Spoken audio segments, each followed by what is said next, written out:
Has Batman stumbled into a strange and multi-layered case even for the Dark Knight detective? Well, let's hop into the pages of the Batman's Grave issue number 2 and find out together, shall we? Alrighty then, so picking up from where the last issue left off, Batman was investigating the rather strange case of a murdered lawyer who had become obsessed with Batman during his time not practicing law. Turns out the man had actually been killed by a friend, a crazed homeless person who didn't want his friend returning to the workforce. He also never left the crime scene and now he's trying to kill Batman. Normally, this shouldn't be a problem for Batman to deal with, but for reasons that will be explained later on, Crazy over here actually manages to give Batman quite the run for his money, and because this is a Warren Ellis book, we get a long and involved action scene where all the dialogue slows down and plays second fiddle to what's actually going on the page here, so the art can really shine. In fact, this whole scene right here reminds me a heck of a lot of Ellis's work over on Moon Knight, and I'm sure I'm not alone in thinking that. In the end, Batman's not only able to save the crazed man, but also save his life when the two go crashing through a window. Of course, the question becomes, what exactly does he do with them? Batman in this universe isn't the cop's favorite person right now, but he's willing to drop him off to some patrol officers along with all of his findings in the investigation and saying, hey, pass this up to Gordon, will you? And if at the end of that you still want to shoot me, can you start it now so we can just get it over with? Now Batman returns home to lick his wounds following the fight and get Alfred up to speed on everything that went down. Alfred is also nursing a terrifying hangover at the end of the previous issue because, well, this Alfred copes with his pain with booze. Now, you see that, Bruce? You're the reason Alfred drinks. He's gonna drink himself into an early grave if you're not careful. Now later that same night, Batman meets up with Commissioner Gordon, who gets debriefed on everything that's going on. Turns out that crazy homeless guy was actually Eduardo Flamingo, aka this world's version of the Pink Flamingo.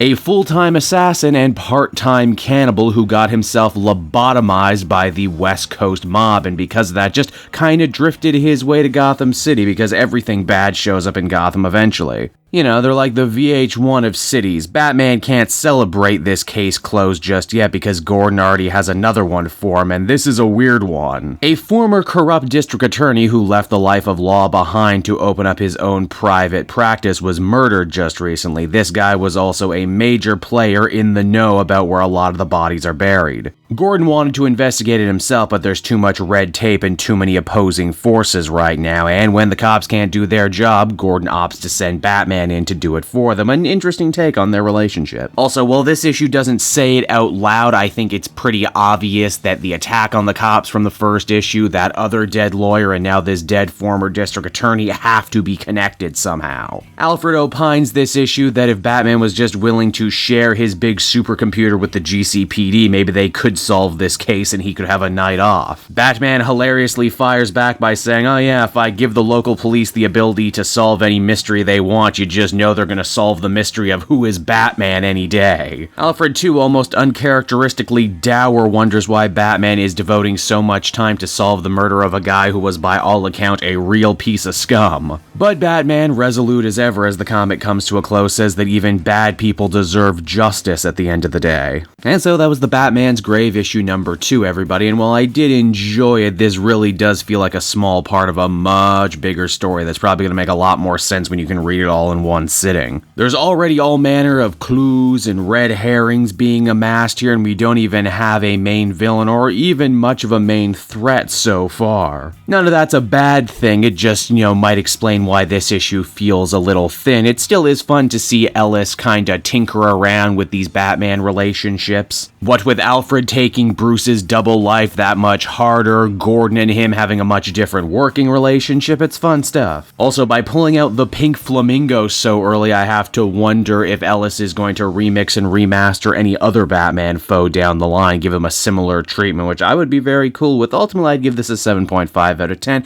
Good stuff, definitely keep up with this book. Hey there everyone, it's your old pal Cave Jewel, and if you're seeing me right now, that means you watched to the end of the video, which I am very appreciative of. It really helps drive engagement and retention and all that other good YouTube stuff. So does liking and commenting. Wink, wink. If you like my content too, you should check out my Patreon page. We just redid all the tiers, so there's a ton of great rewards. You can become a patron for as little as $1 a month, and well, it would just really help me out. It's never expected, but always appreciated. So until next time, everyone, I've been Cape Joel, and I will see you next time. Bye-bye.